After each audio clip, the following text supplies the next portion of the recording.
Dear student, তোমরা দেখছো বেতারাটি সাফল্য একাডেমি।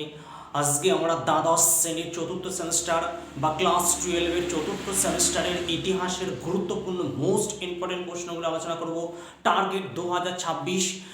যারা 2026 সালের দ্বাদশ শ্রেণীর চতুর্থ সেমিস্টার বা ক্লাস 12-এর চতুর্থ সেমিস্টারের পরীক্ষা দিতে চলেছো, ফাইনাল পরীক্ষা, যাদের সমস্যা রয়েছে ইতিহাস নিয়ে, যারা ভাবছে যে ইতিহাস পারি না, ইতিহাস বুঝি না, তাদের বলবো কোনো সমস্যা নেই, আজকের ভিডিওটি তাদের জন্য।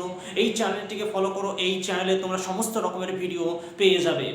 চলো, আজকের আমাদের মূল টপিক হচ্ছে ইতিহাসের 3 এবং 4 নম্বরের অতি গুরুত্বপূর্ণ মোস্ট ইম্পর্টেন্ট প্রশ্ন, যে প্রশ্নগুলো তৈরি করে রাখলে আসন্ন 2026 পরীক্ষায় তোমরা খুবই উপকৃত হতে পারবে। সেই গুরুত্বপূর্ণ মোস্ট ইম্পর্টেন্ট প্রশ্নগুলো আজ আমরা আলোচনা করব।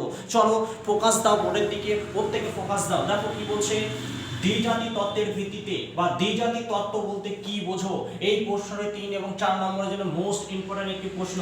দেখো কি বলছে, 20 শতাব্দীর প্রথমার্ধে মোহাম্মদ আলী জিন্নাহর নেতৃত্বে মুসলিম লীগের উত্থাপিত একটি মতবাদ যা দাবি করে যে ভারতের হিন্দু ইসলাম ধর্ম সংস্কৃতি ঐতিহ্যের দিক থেকে দুটি সম্পূর্ণ ভিন্ন, তাই এই একই জাতি বা এই ভিন্ন জাতি কখনোই একসঙ্গে থাকতে বা একসঙ্গে ঐতিহ্য স্থাপন করতে পারে না। এটাই হচ্ছে কি দ্বিজাতি তত্ত্ব বা মোহাম্মদ আলী জিন্নাহর দ্বিজাতি তত্ত্ব। বোঝা গেছে? এই প্রশ্নটি টিকা হিসাবে 3 এবং 4 নম্বরের জন্য আসতে পারে। যদি 4 নম্বরে আসে তোমরা আর একটু বাড়িয়ে লিখবে। বোঝা গেছে? পরের প্রশ্নটি দেখো, মোস্ট ইম্পর্টেন্ট প্রশ্ন, 14 দফা দাবি কাকে বলে? 14 দফা দাবি, এই প্রশ্নটি 3 এবং 4 নম্বরের জন্য মোস্ট ইম্পর্টেন্ট একটি প্রশ্ন।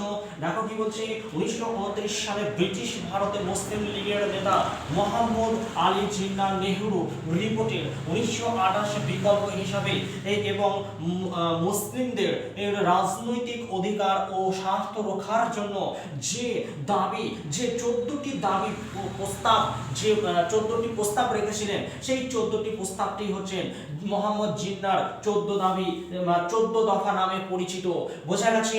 এই প্রশ্নটি 3 বা 4 নম্বরের টিকা হিসাবে আসতে পারে। 4 নম্বরে আসলে তোমরা আর একটু বাড়িয়ে লিখবে। বোঝা গেছে? মোস্ট ইম্পর্টেন্ট প্রশ্ন, দুটি প্রশ্ন তোমরা খাতায় নোট করে নাও।